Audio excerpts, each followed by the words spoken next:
Editorial edisi Rabu pagi 2 Juli 2025. Menjerat penjajak keadilan.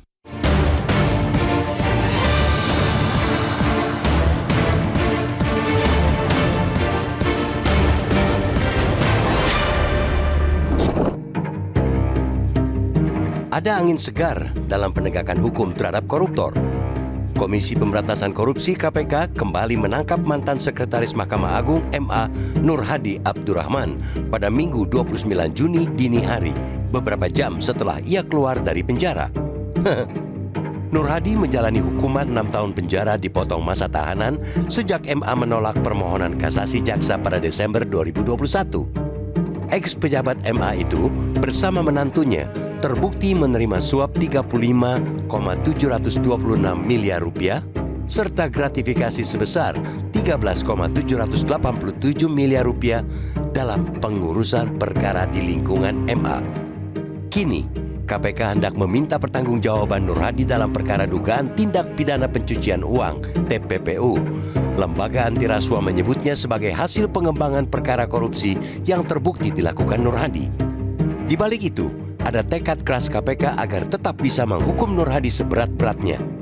KPK berstrategi setelah tuntutan 12 tahun penjara dan kewajiban membayar uang pengganti 83,9 miliar rupiah terhadap Nur Hadi kandas di tangan MA dan jajarannya. Kasus Nur Hadi memperlihatkan bahwa maklar kasus yang menjadi bagian dari mafia peradilan bukan lagi merupakan rahasia umum, melainkan telah menjadi fakta. Setelah Nur Hadi, KPK mendapati Hasbi Hasan yang juga menjabat Sekretaris MA menerima suap pengurusan gugatan perkara kepailitan Koperasi Simpan Pinjam KSP Inti Dana.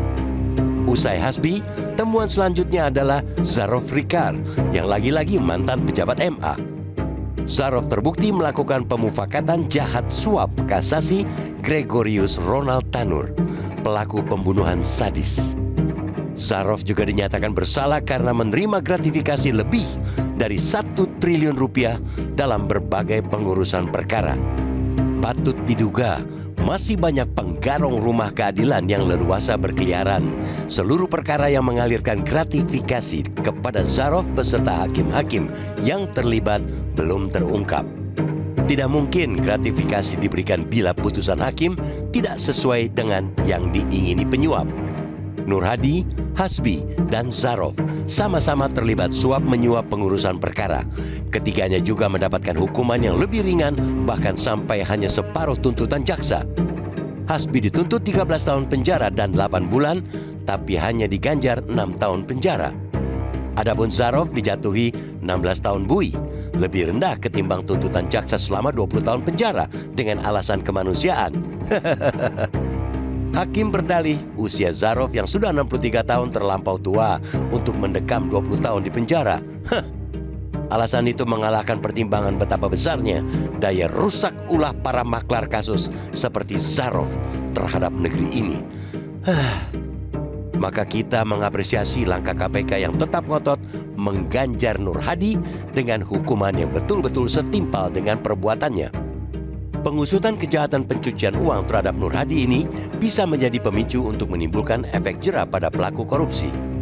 Kita juga berharap para pengadil yang bisa dibilang merupakan kolega Nur Hadi karena bekerja dalam naungan MA tidak segan menjatuhkan vonis tegas.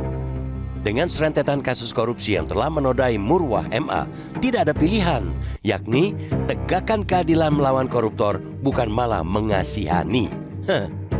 Hakim yang masih punya integritas tentu akan mengasihani rakyat miskin yang menurut Bank Dunia jumlahnya lebih dari separuh populasi negeri ini.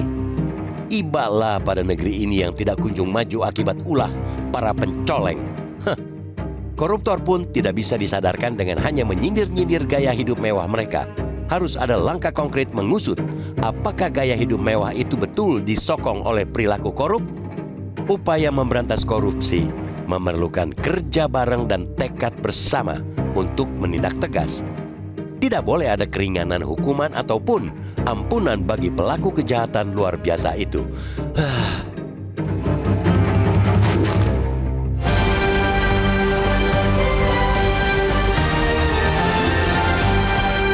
Jelajahi cara baru mendapatkan informasi. Download Metro TV Extend sekarang.